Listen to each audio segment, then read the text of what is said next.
If you didn't know it by now, I'm not Jason.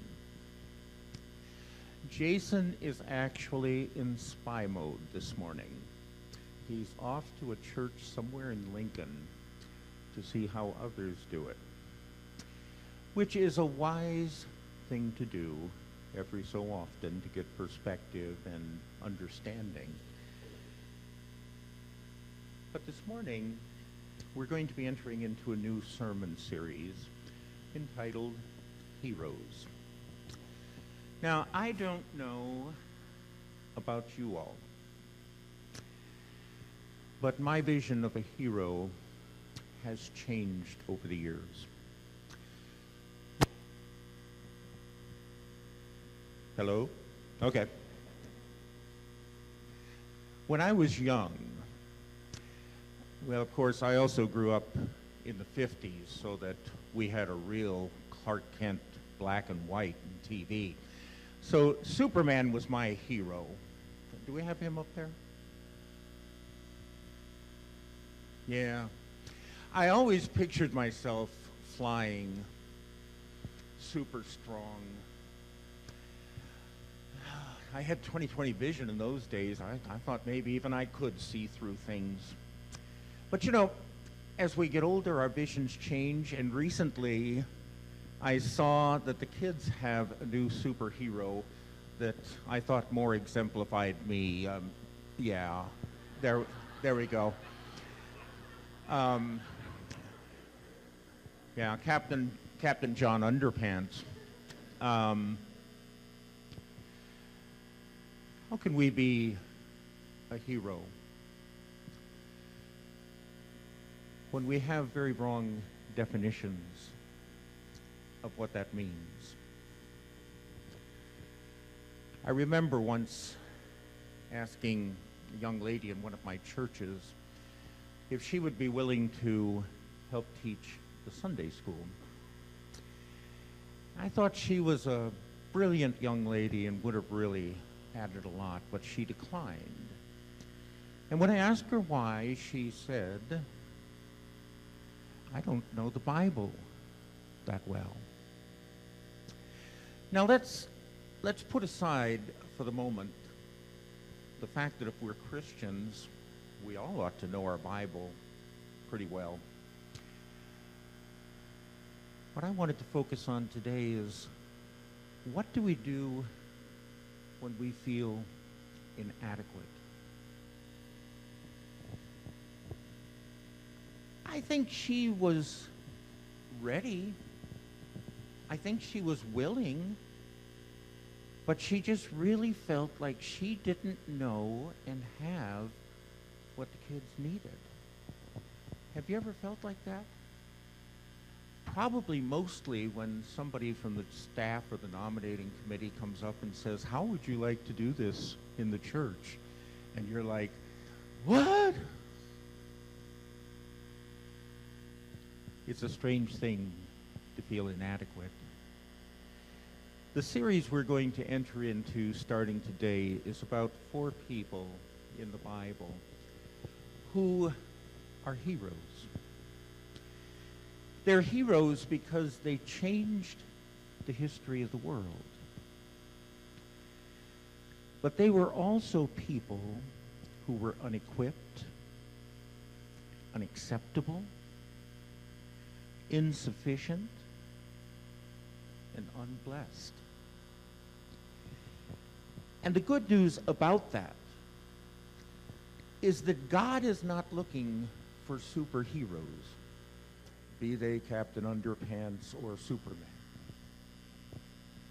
God is looking for hearts, our hearts, your hearts. The heroes God is looking for aren't people that have it all together. They're people who are willing to step out with God, knowing that they don't have it all together. Today, and by the way, if you don't have a Bible, Jason would want me to remind you that there are Bibles at the back of the church. They are not pew Bibles. They can't be. We don't have pews. But neither are they to stay here. They're for you to take, highlight, mark up, do whatever you need to do, because we want you to have a Bible.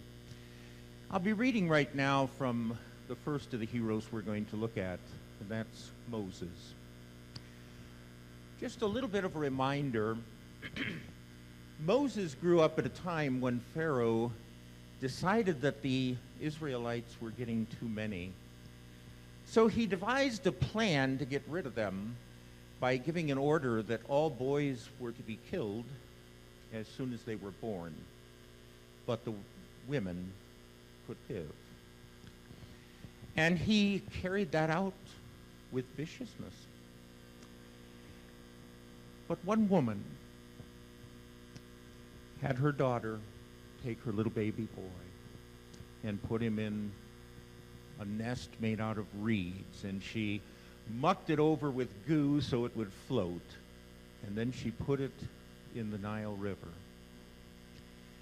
You know, God works in mysterious ways, because she put it in the Nile River knowing that every morning at this time, Pharaoh's daughter came down to take a bath. So they released the little baby.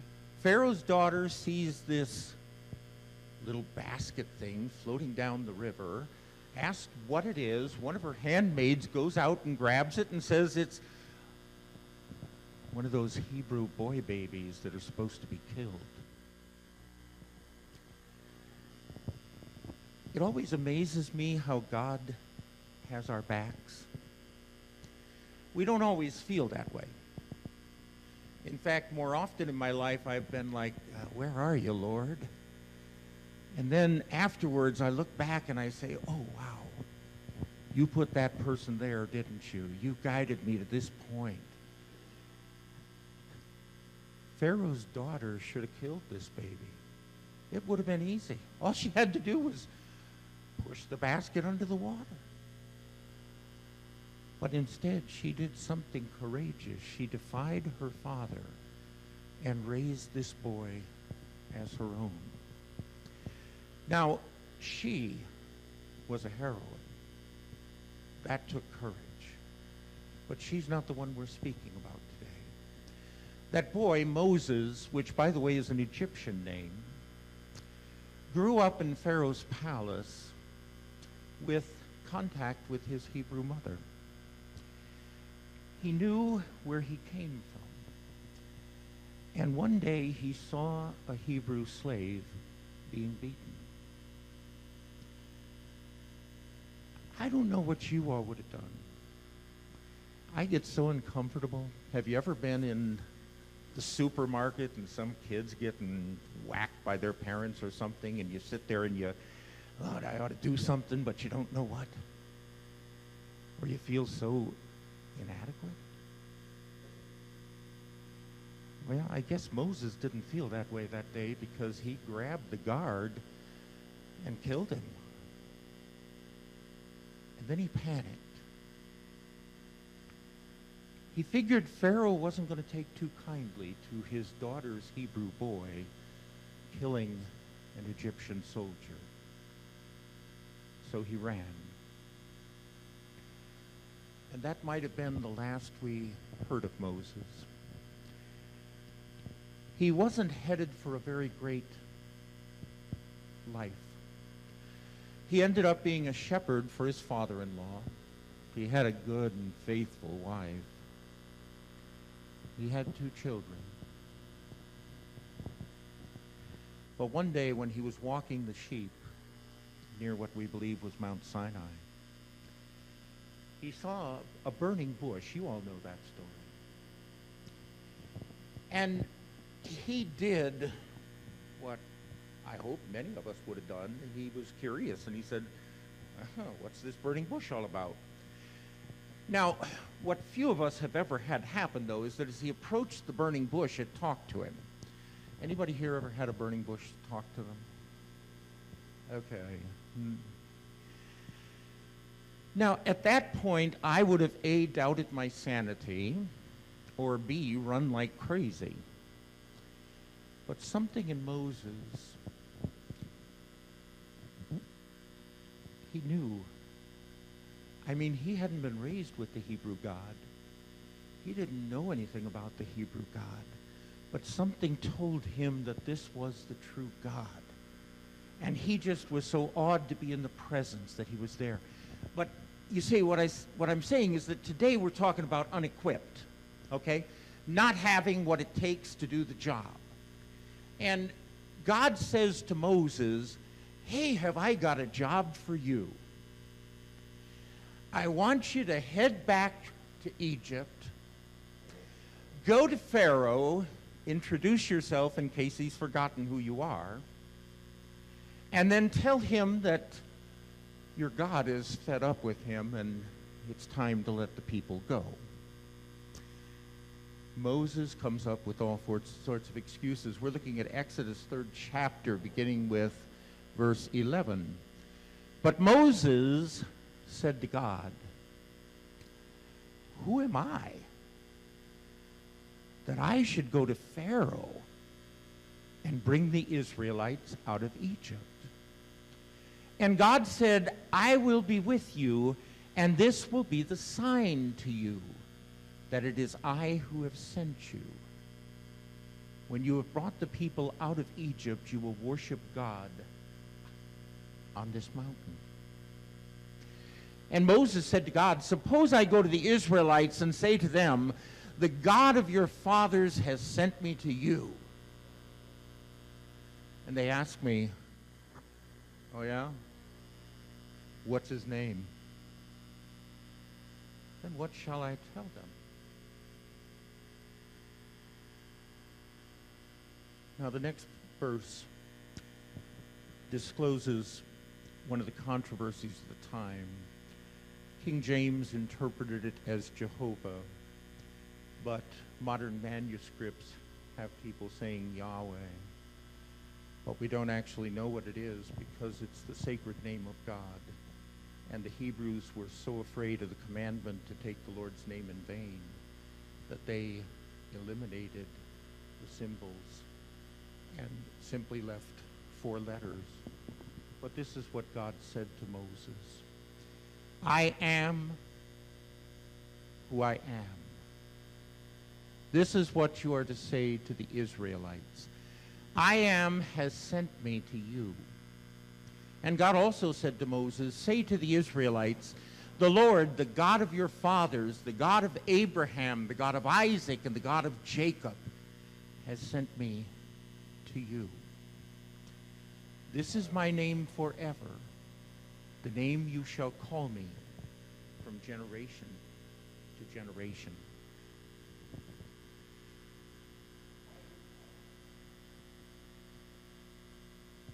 I think how Moses felt.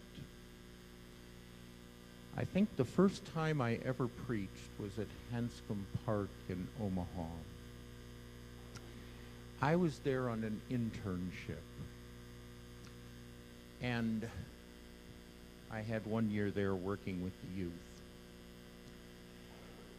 But Don Marsh and I tried to discourage it, but he thought I ought to preach once a month. I remember the first Sunday I got up there in the pulpit, looked out over the crowd because they were a church of about 700, and I said, what am I doing here? Don Marsh is a great preacher, and I don't know what I'm doing. I haven't even had a course in preaching yet. And here are all these people waiting to hear what I have to say. I think that's how Moses must have felt, because he kept on arguing. He told God that he couldn't talk well, and God told him that he invented the voice. He thought he could handle it. And Moses said, oh, I don't know, Lord. And finally God got a little ticked off. By the way, it's best to say yes prior to God's getting a little ticked off. And he said, I'll send Aaron with you, but go and do it. Now, brothers and sisters,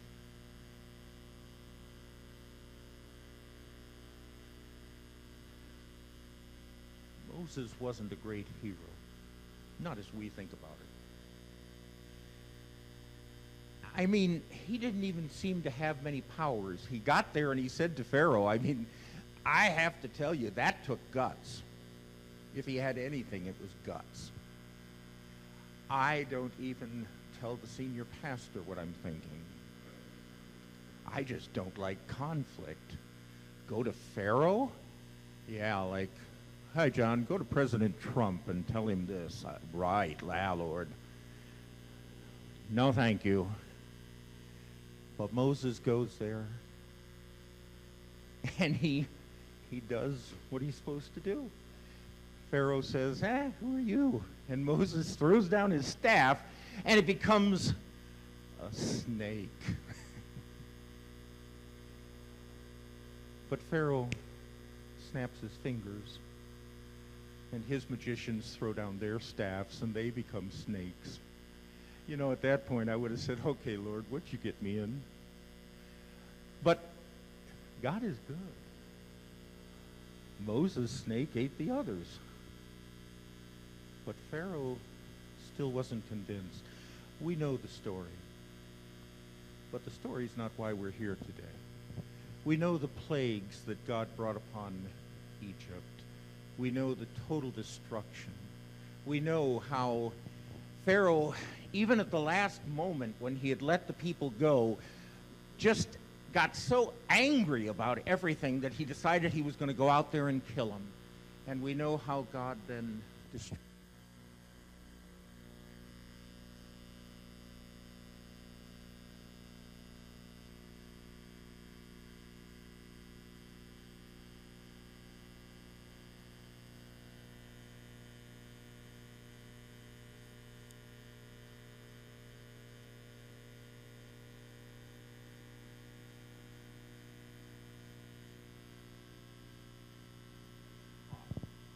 Oh. How do you know it was me and not God?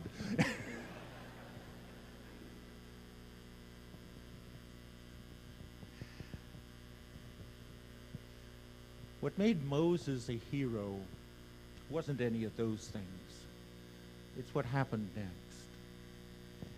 Can you imagine what it must have been like to be out there in a desert? Have you ever been in the desert? One year we decided that we were going to take a family vacation. We always go to California because the Crystal Cathedral in Disneyland was there. So Susan and my wife had fun while I went to the Crystal Cathedral. This year we decided we were going to teach Susan something. So we rented a car because I didn't have air conditioning. And we took off for California. We hit the desert, and the radio said, turn off your air conditioners. And I'm like, yeah, right. I rented a car, so I have air conditioning, and you want it off? I think it was about 2 minutes later, my radiator hit hot. I pulled over to the side of the road, opened the windows, and turned off the air conditioner. The desert is bleak. I saw nothing. I mean, I'm sure there was stuff there if I'd been able to see it. Can you imagine being in a place like that with hundreds of thousands of people under your care? And they say to you, what are you doing to us? We're thirsty. Now, at that point, I would say, if you haven't noticed it's a desert, what am I supposed to do about that? But that's why Moses is a hero. You see, here's what we want to tell you about heroes. We're going to be reading now from the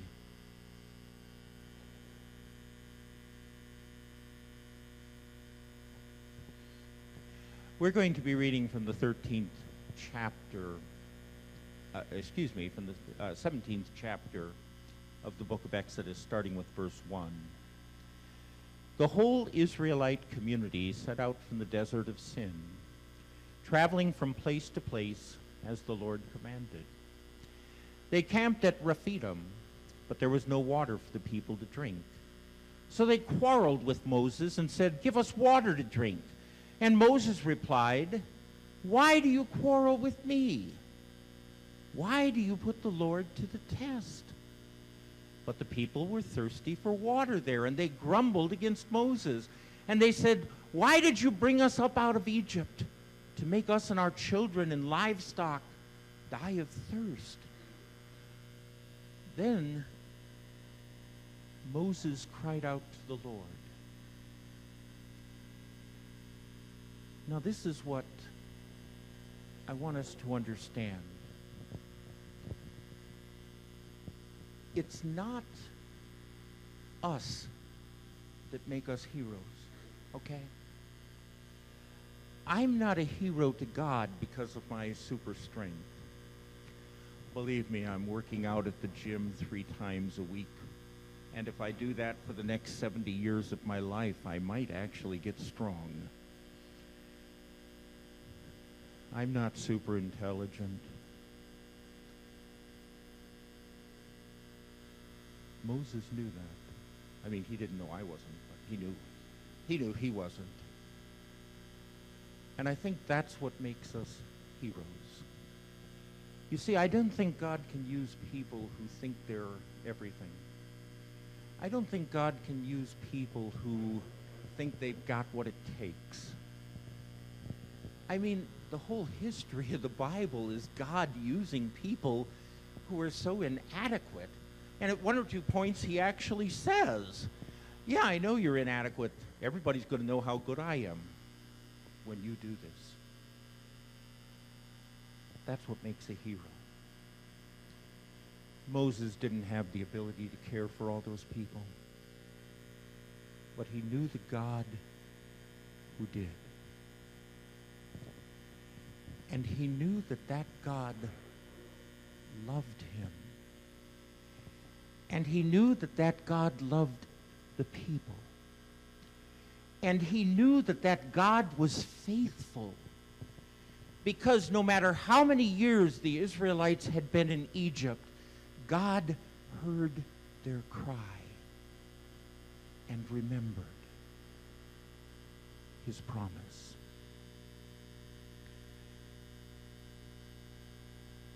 Moses knew that no matter how dark the desert might seem, how dry and how inadequate he was, he knew that because he was inadequate, that he had to depend upon God. That's when God can use us. Do you understand what I'm saying? God can use you and I, not when we think we're everything. I've known some preachers who were there, and I've hated listening to the sermons. By the way, Jason's not one of them. Jason knows how deeply he needs God. That's what makes a preacher great. And that's what makes a layperson great. Moses was a layperson, by the way. His brother was the priest. Every time in the desert they're facing a problem, Moses turns to God.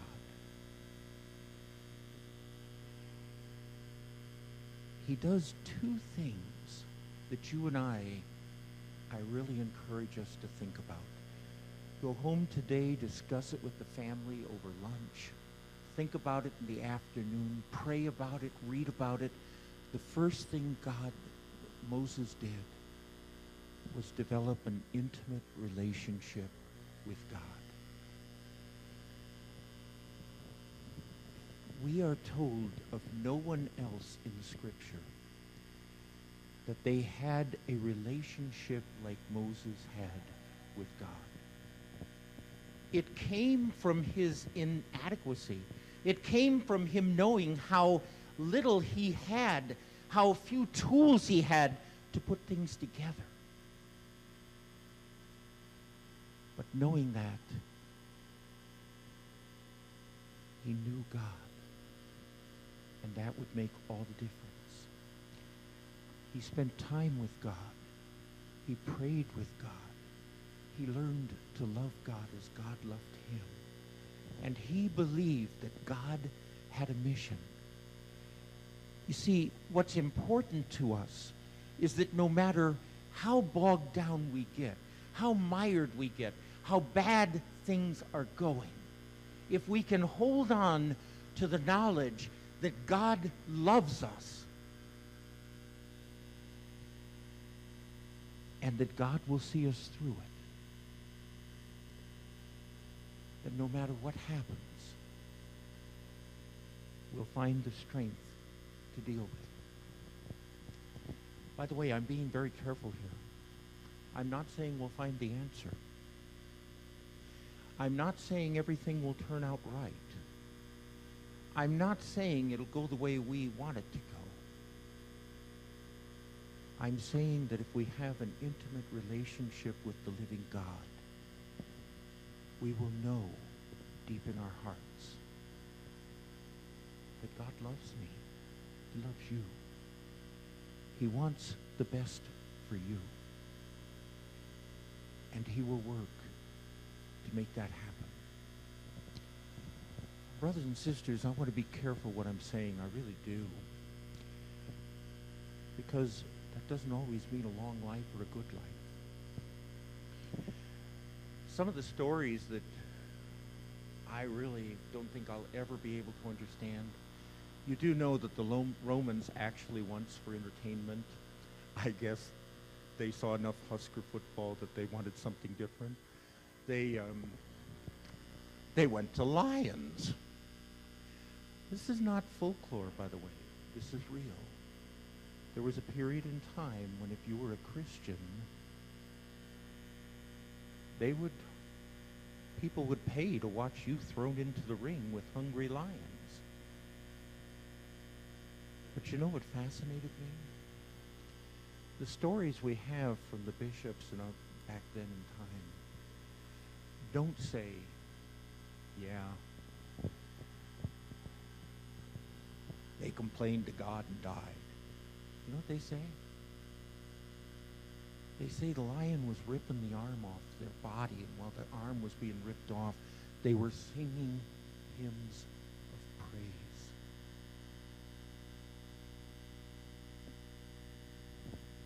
Do you hear what I'm saying? There are reports that Nero used Christians as candles for garden parties, and that while they were burning, they praised God. I don't want to tell you that everything in life is going to be great. That would be a lie. What I am going to tell you is that the God who loves you, the God who wants to be in an intimate relationship with you, cares about you. And he will do what he can to protect you and to bring you to the glory of his kingdom. There's one other thing that a hero does, okay? A hero, number one, develops an intimate relationship with God. A hero, number two, talks to God anytime there's a problem. God can use you if you're willing to do those two things, but there's a third thing. Moses loved the people. God had given to them, and frankly, I don't know how he loved them. I've struggled with that all my life. Every church I've ever been in, there's always one or two people that I sit there and I say, Lord, why do I have to love them? Moses had hundreds of thousands of them, but he loved them. And they did something really stupid. While he was up talking with God, they deserted God. Less than a day after they promised to follow him forever. They melted down their gold, and Aaron made a golden calf. And the people worshipped that hunk of gold that took them out of Egypt. This is why the fire of God is burning on Sinai, and they can see God's holy presence. They worshiped a cow and said that the cow brought them out of Egypt. God's rage burned against them. And Moses did the third thing a hero did. Loving God and loving his people. He went to God and he said, "Forgive my people. It was stupid. They deserve everything you could do. But please, forgive them." And then he went a step further and he said, "But if you can't forgive them, then take me with them." That's what it means to be a hero. To live intimately with God. To turn to God whenever there's need. And lastly, to love the people God puts in your care and to intercede on their behalf.